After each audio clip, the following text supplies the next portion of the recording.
अस्सलामुअलैकुम नाजरीन, मैं हूं उस्मान खान और आप देख रहे हैं द वॉइस ऑफ एशिया। उम्मीद करता हूं कि आप सभी दोस्त बखैर व आफियत होंगे। अल्लाह ताला आपको अपनी हिफ्ज़ व अमान में रखे। नाजरीन, यकीनन आपको इस बात की खबर होगी कि 7 अदद अफ्रीकी ममालिक जो कि तगड़े और ताकतवर ममालिक बराए-आज़म अफ्रीका में गिने जाते हैं, उन सब के सब ममालिक के सरबराहों ने मिलकर एक ग्रुप की शक्ल में रूस और यूक्रेन का दौरा किया, हंगामी तौर पर दौरा किया। और ये दौरा था रूस और यूक्रेन को जंग रोकने पर मजबूर करने के लिए।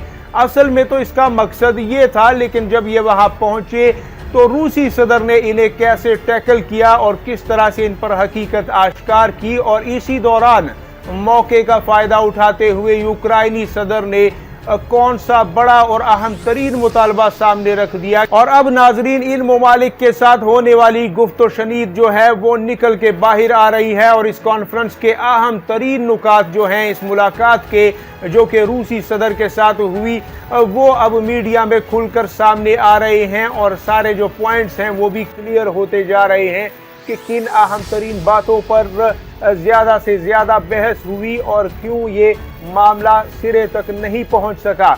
यहाँ पे नाजरीन, अल जजीरा टीवी या फिर दीगर जो आलमी मीडिया हाउसेज हैं, उन्होंने जिन मुल्कों के नाम बताए जो इसमें शामिल थे, आपकी खिदमत में अर्ज करता चलूँ कि इसमें एक तो साउथ अफ्रीका शामिल था जो कि रूस का अहम तरीन इत्तेहादी है, जबकि मिस्र इसमें शामिल था, रिपब्लिक ऑफ कॉन्गो शामिल था, इन ममालिक में कोमोरोस नामी मुल्क भी जो अफ्रीका का है वो भी शामिल था।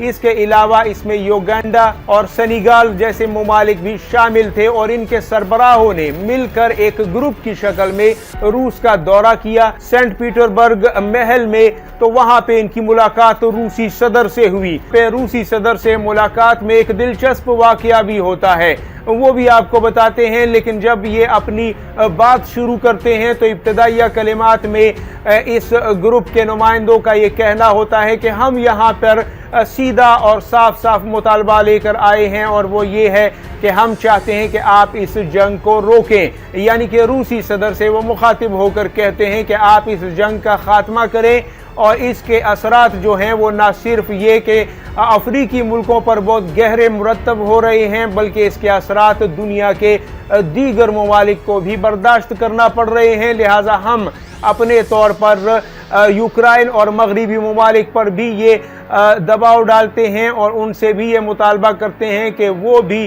जंग से इज्तनाब करते हुए बातचीत की तरफ आएँ, मुज़ाकरात की तरफ आएँ और बैठ कर बात करके इस मसले का हल निकालें। अभी ये बात शुरू ही थी, उनका मुतालबा सामने आ ही रहा था नाजरीन, कि यहाँ पे रूसी सदर ने उनकी बात काटते हुए ये सवाल किया कि आप सबसे पहले अपनी गुजारिशात मेरे सामने रखिए।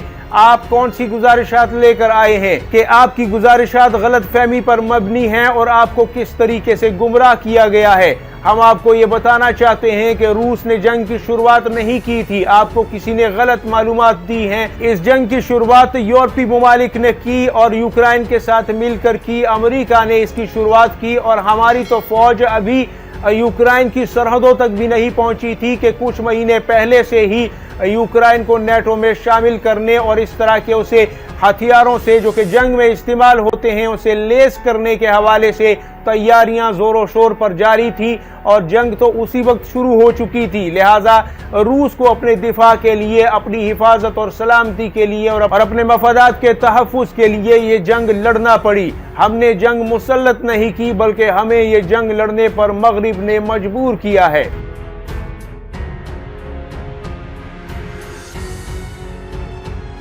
नाजरीन, इस मीटिंग में बातचीत आगे बढ़ते हुए रूसी सदर ने यह भी कहा कि हम यहाँ पे आपको इखराज तहसीन पेश करना चाहते हैं कि आप सब एक इंतहाई मुनसिफाना तर्ज अमल इख्तियार करते हुए यहाँ आए हैं, और आप में से बहुत से ममालिक हमारे करीबी दोस्त और इत्तिहादी हैं जिनकी हम तमाम तर काविशों को कदर की निगाह से देखते हैं, लेकिन हकीकत उसके बरअक्स है जो आपको बताई गई है या जो आप जानते हैं। लेकिन नाजरीन, इस ग्रुप के सरबराहों ने यूक्रेन का ट्रेन के जरिए सफ़र किया, और जब ये वहाँ पर पहुँचे थे तो उस वक्त यूक्रेनी सदर ज़ेलेंस्की ने इनके सामने एक बड़ा मुतालबा रख दिया, बल्कि एक नहीं 2 मुतालबे रखे।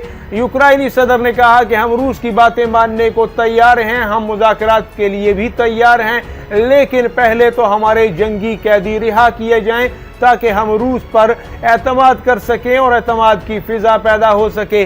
दूसरा ये कि अगर रूस सच में हमारे साथ बातचीत करना चाहता है तो ऐसी सूरत में पहले वो कब्जा किए हुए इलाकों को खाली करे, यानी कि अपनी फौज को यहाँ से निकाले, हमारे इलाके जो उसने कब्जे में लिए हैं यूक्रेन के वो हमें वापस करे, फिर हम बैठकर बात कर लेते हैं और जंग खत्म हो जाती है। जबकि नाजरीन, रूस की तरफ से साफ साफ मुतालबा या फिर एक जवाब जो 2 टका सामने आया है, उसमें रूस ने यह कहा है कि हम मुज़ाकरात के लिए तैयार हैं, रूस बातचीत करना चाहता है, लेकिन हम कब्जा नहीं छोड़ेंगे, किसी कीमत पर नहीं छोड़ेंगे। मुज़ाकरात होते हैं तो इसी सूरत में हो, वरना इसके बगैर जो है मुज़ाकरात कामयाब नहीं होंगे अगर रूस ने कब्जा छोड़ दिया या कैदियों को रिहा कर दिया।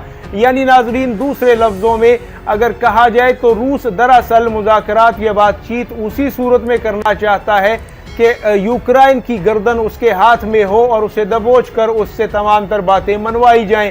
एक बार रूस ने अगर कब्जा छोड़ दिया तो रूसी हुक्काम ये तस्वुर करते हैं कि ऐसी सूरत में जब जंगी कैदी रिहा कर दें, जब हम कब्जा किए हुए इलाके हवाले कर दें, तो फिर चाहे यूक्रेन नेटो में शामिल हो या जो मर्जी वो करते फिरें, इससे हमें फिर कोई फ़ायदा हासिल नहीं हो सकता। और हम चाहे दोबारा अगर ये पोजीशन हासिल करना चाहें तो उसके लिए एक तवील मेहनत हमें फिर से करनी होगी, जो कि हम किसी सूरत ये बड़ी गलती नहीं करेंगे। अगर मुज़ाकरात करने हैं तो हम तैयार हैं, इसी सूरत में करें, इसके बगैर हम मुज़ाकरात नहीं चाहते, हमें इसकी ज़रूरत ही नहीं है।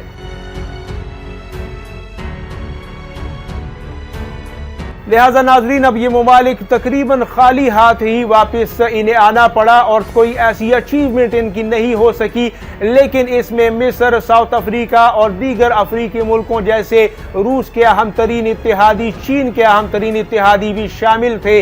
लेकिन दुनिया को काफ़ी उम्मीदें वाबस्ता थी, क्योंकि 7 ममालिक कोई छोटी बात नहीं होती कि उनके सरबराह जो हैं ताकतवर ममालिक है। मिस्र यानी साउथ अफ्रीका माशी तौर पर भी मजबूत मुल्क है, इन ममालिक के सरबराह भी इसमें शामिल थे। तो ये उम्मीद की जा रही थी, ये तवक्को की जा रही थी कि ज़रूर शायद रूसी सदर नरम पड़ जाएंगे, लेकिन ऐसा कुछ नहीं हो सका। अब इसके हवाले से जो भी अपडेट्स आती हैं नाजरीन आपकी खिदमत में ज़रूर पेश करेंगे। लिहाजा जिन दोस्तों ने हमारे चैनल को सब्सक्राइब नहीं किया उनसे गुजारिश है कि हमारे चैनल को ज़रूर सब्सक्राइब करें, वीडियो को लाइक और शेयर करें और हमारे इंस्टाग्राम, ट्विटर और फेसबुक के दीगर अकाउंट्स को भी लाइक कीजिए, फॉलो कीजिए। अपना और गिरदो नवा के लोगों का सबका ढेर सारा ख्याल रखिएगा। अल्लाह हाफिज़ व नासिर। पाकिस्तान जिंदाबाद, उम्मत मुस्लिमा पाइंदाबाद।